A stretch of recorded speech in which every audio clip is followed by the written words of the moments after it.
Hi, everybody. This is Hondo Carpenter, your Las Vegas Raiders beat writer on Sports Illustrated and the host of the Las Vegas Raiders Insider Podcast.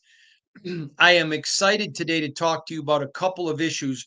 We're going to talk about what to expect moving forward from the football team that's on the field, and then what to expect as far as organizationally speaking, what to expect. And I'm going to give you some updates that I'm hearing from scouts and from some college people, excuse me, that I think you'll find a lot of interest in. So we got a lot to cover today, a lot of real estate to get over.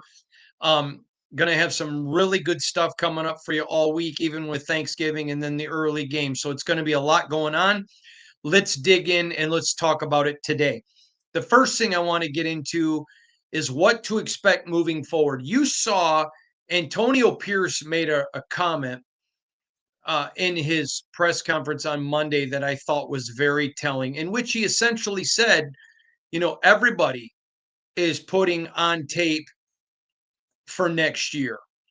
And one of the things that I admire about Antonio Pierce is he doesn't use coach speak. Now, you may not like Antonio. You may think it's time for him to go, and certainly you're entitled for any opinion that you want. But for a rookie coach to just be like, hey, we know the reality. I mean, he said it when he got hired. I think is extremely honorable. And as look at that, every this organization not named Max Crosby, and I mean everyone other than owners, every single person in that building is putting on a demonstration of why they should be part of the future. Every one of them is. And that's just the reality of the National Football League. It is a business first. That's why when players choose to take more money and go somewhere else and fans get mad, I understand that. But it's just like the Raiders made a business decision to move to Vegas. A lot of people didn't like it, but they made the business decision. Everybody connected to pro football except the fans make business decisions. I had some people get really mad at me a couple of weeks ago. A young man talked about, debating about whether or not to pick another team because the Raiders have lost his whole life. And I talked to him about rooting for the Raiders because, that's what his grandpa did and his dad did. And I just appealed to him in that way, not trying to be a cheerleader for the organization, but it's a way that he can keep the ties generationally after his father and grandfather are gone onto his grandchildren. And I had some people get mad at me. In fact, I had one guy tell me basically, why would you want to keep that kid from the suffering of the Raiders? But you know what? The organization will turn around at some point. But other than the fans, everyone else approaches the Raiders as a business. Everybody in that building is paid. Everybody at Allegiant Stadium, from the security guard where you pay to park, to the person that takes your ticket, to the person selling popcorn or beer or pop, to the person selling candy or candy bars, to the usher helping you find their seat, to the media guy in the press box. Everybody there, it's a business except to the fans. So I understand why fans get angry when people approach it like a business. I totally get that. And I understand it because it's not the perspective that they come from. But it is the reality. And I appreciated the fact that Antonio Pierce just called a spade a spade. And that is what everybody is doing right now. Everybody is under the gun. Everybody is feeling it. Everybody understands there's a lot of pressure here. And if you want to be a Raider moving forward, great. You put your best foot forward. If you're a guy in the last year of your contract and you don't know if you're going to get picked, get selected to stay, you're putting on film for the next team. That's why I mentioned with tanking. That doesn't work. These guys are professionals. They don't want to be known as losers. I'm friends with some Detroit Lions who are on the 0-16 team that carry that as such a badge of shame. And, they weren't good, but they were fighting, scratching, and clawing too. And so from the on field, you're going to see them go absolutely at it. Now, I've had some people email me, and I'm going to try to read some emails today if I get time, about Daniel Jones coming out and saying, well, he's not really interested in the Raiders. Well, I told you before, I did not think the Raiders' interest was going to be great. And I can tell you that while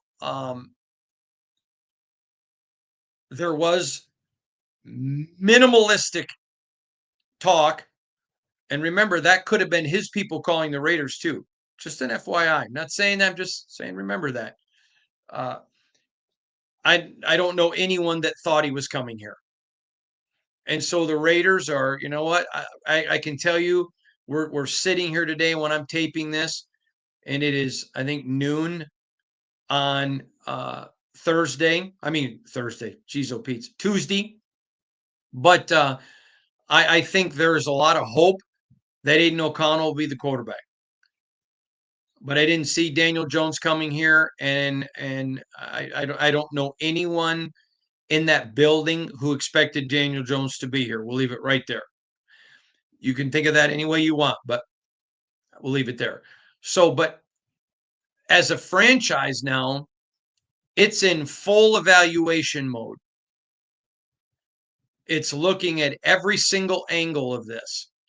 And Tom Brady, which I was the first to even remotely talk about this, was going to have a very loud voice. You may remember I reported it last year when Dave Ziegler and Josh McDaniels were fired that moving forward, Tom Brady was going to have a very loud voice. And he is.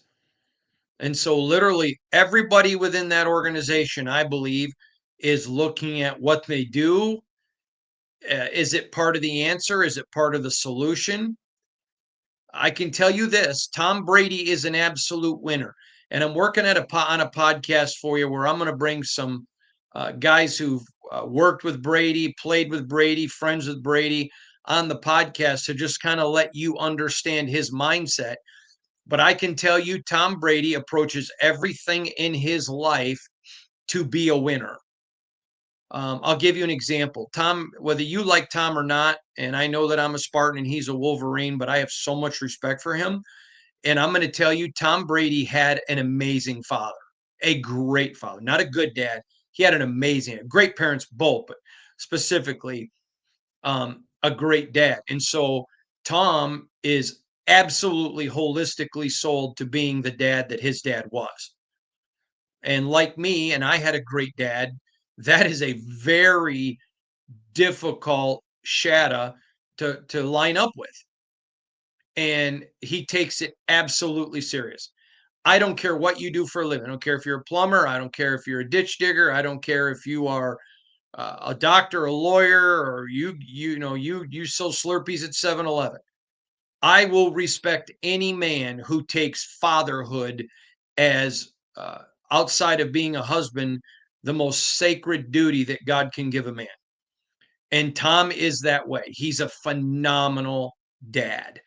Okay, so that's number one. But number two, he approaches life as an absolute, everything with him is a contest. He is extremely competitive and he wants to win in every area. I'll tell you a great story. I know several people who played with him in Tampa Bay. And many of you have known because I've had Drew Stanton on this podcast many times, a very good friend of mine who was this backup quarterback. Um, Played with him. This did not come from Drew, and the only reason I'm saying that is because so many of you know I'm very close to Drew. This came from another player on that team who told me I don't know if it what game it was, but he was playing a game in the locker room and was so incredibly competitive. Every week in the NFL, guys take a written test about the game plan, and he was so competitive that he had to have the highest grade. And they said to me, he literally competes at everything. He doesn't know how not to compete. And so you say, why is that a big deal? Because he is going to bring that approach to the Raiders.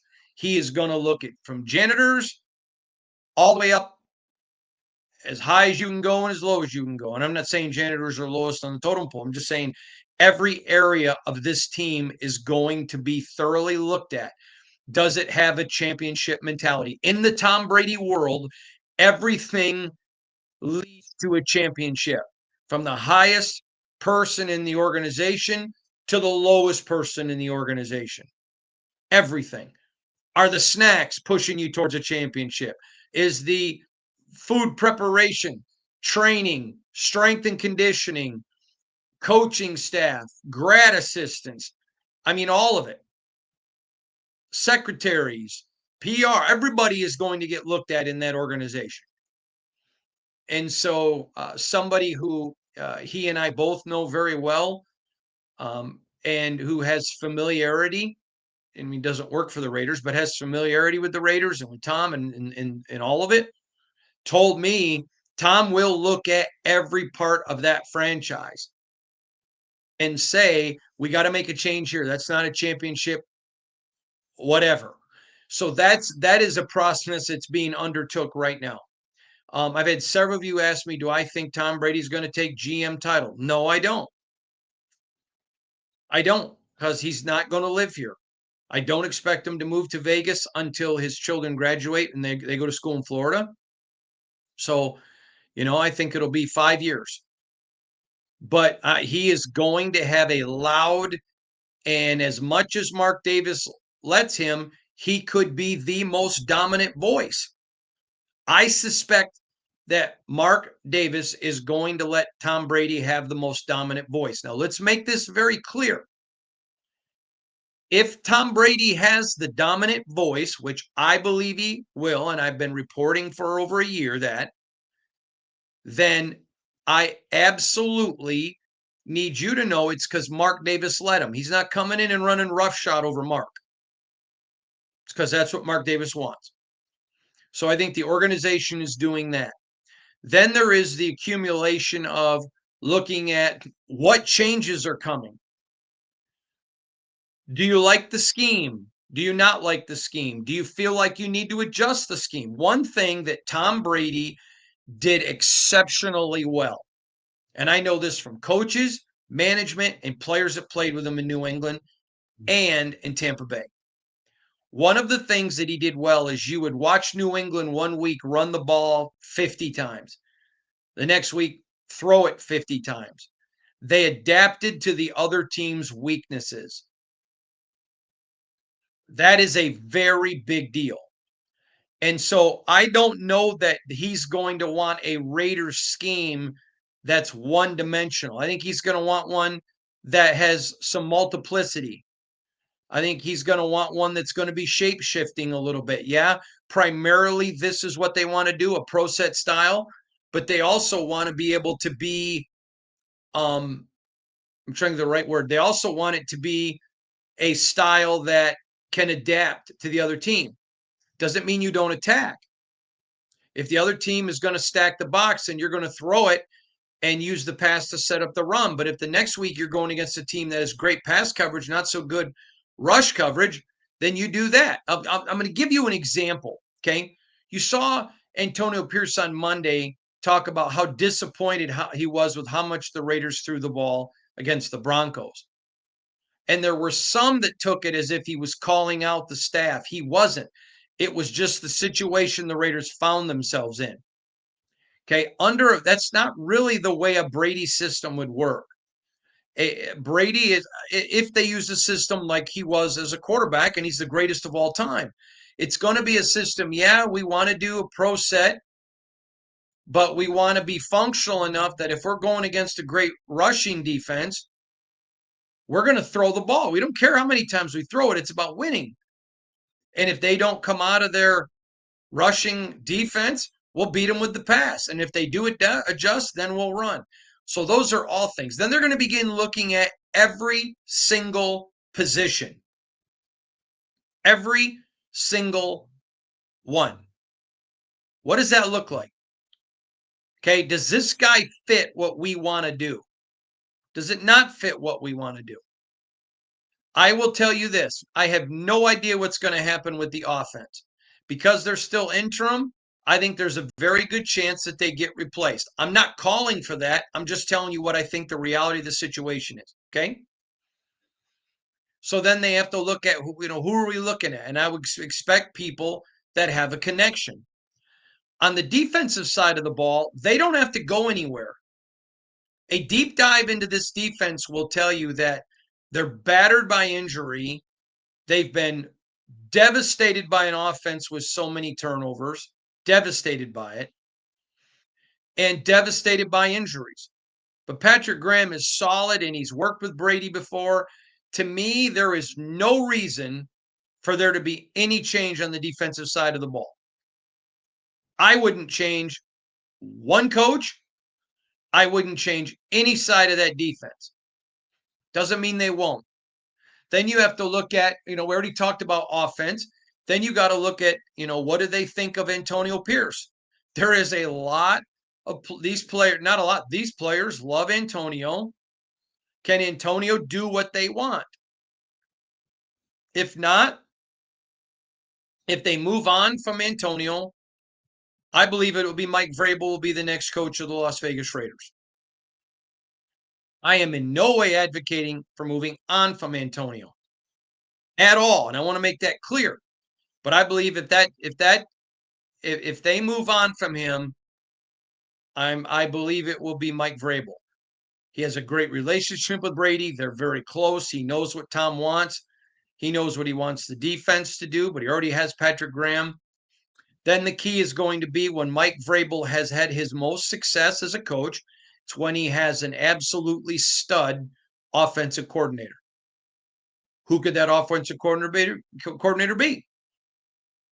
We don't know.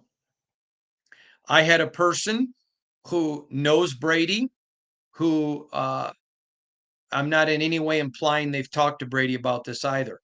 But they said to me, knowing the relationship Brady has with Josh McDaniels, would the Raiders bring Josh back as an OC, and would he want to come back as an OC? I don't think he would want to, but I'm literally throwing out, there are a lot of different names.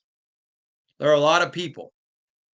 I think you're going to see a lot of people that have connection with Tom from the Patriots heading the direction of the Raiders. Now, the next question that Raider Nation's going to have to ask themselves is when Josh McDaniels came, they were in an uproar. When Tom Brady was announced as a potential owner, they were up in an uproar. The question is, Raiders' patience has been tested. But if this is the direction your franchise chooses to go, you got to be supportive. The Raiders just cannot keep making changes all the time and ever expect to be good.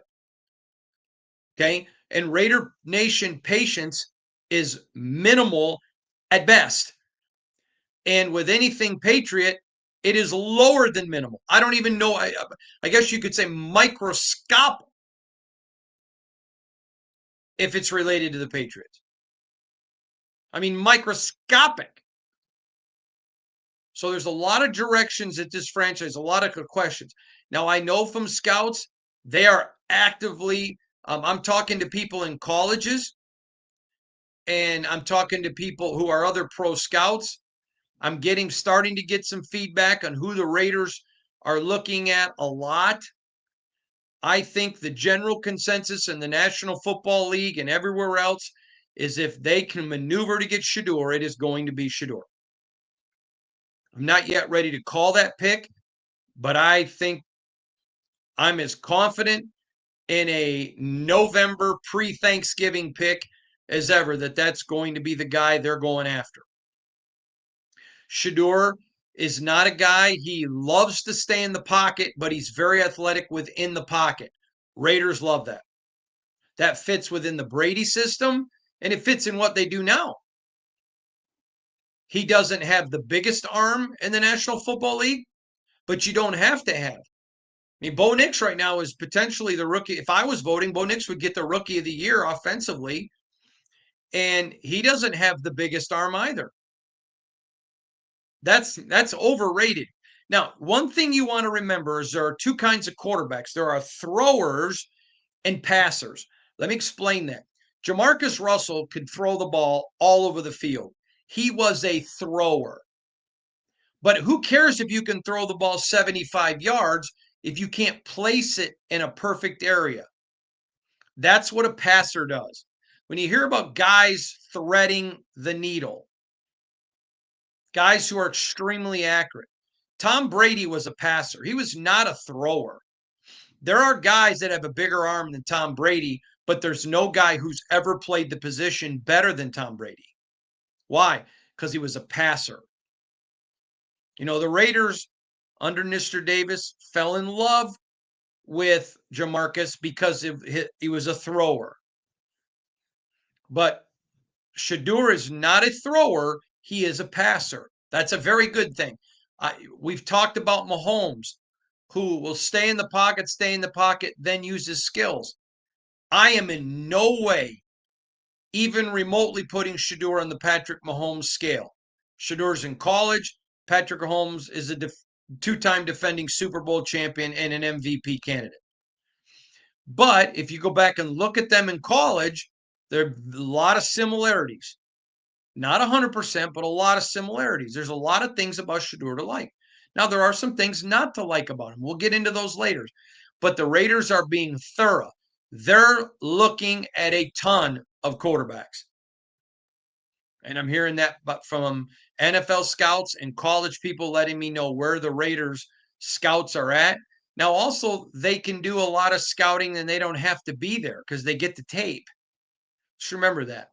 And so where they are for a game doesn't move where I think the radar is.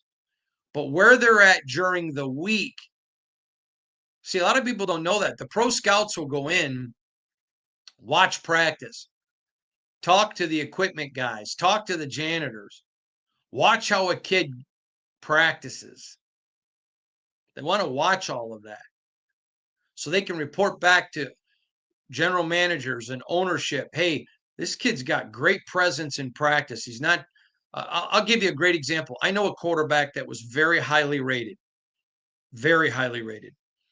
and I happened to be at a college practice, and there was a scout from a team that really was interested in this kid, and I knew the scout.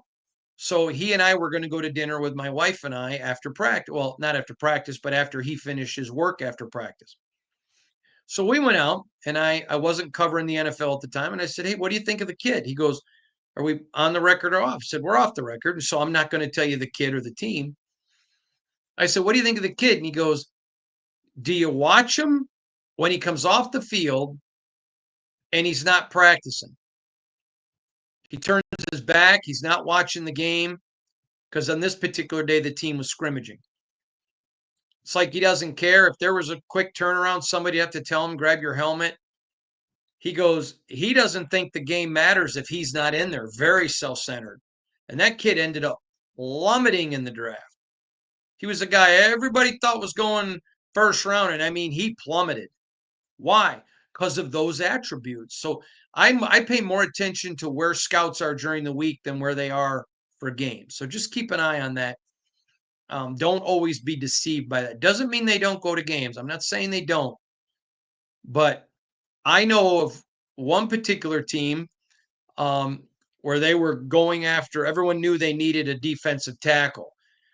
And so they were at this one defensive tackle's practices. They were at all of his games. And I remember when all the draft boards came out, they had this team taking this one defensive tackle. And I happened to be pretty close to somebody in that organization. We actually go fishing quite a bit together. And after the draft, they took this kid that they spent no time looking at. They were like, listen, we knew everything we needed to do about him. We went back and checked his high school.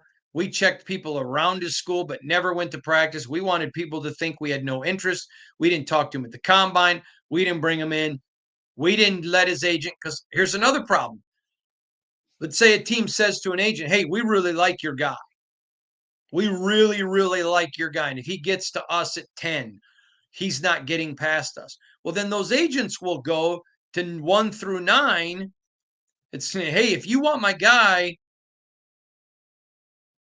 team XYZ has already assured us they're taking him at 10. Or if there's teams below 10 that they know love their guy, hey, we know he's not getting past 10. So he's like, we didn't tell the agent anything, nothing. And when it came, teams were trading up to get this, trying to trade up and get the defensive tackle that everybody thought they wanted. And one team paid a ransom to get the guy.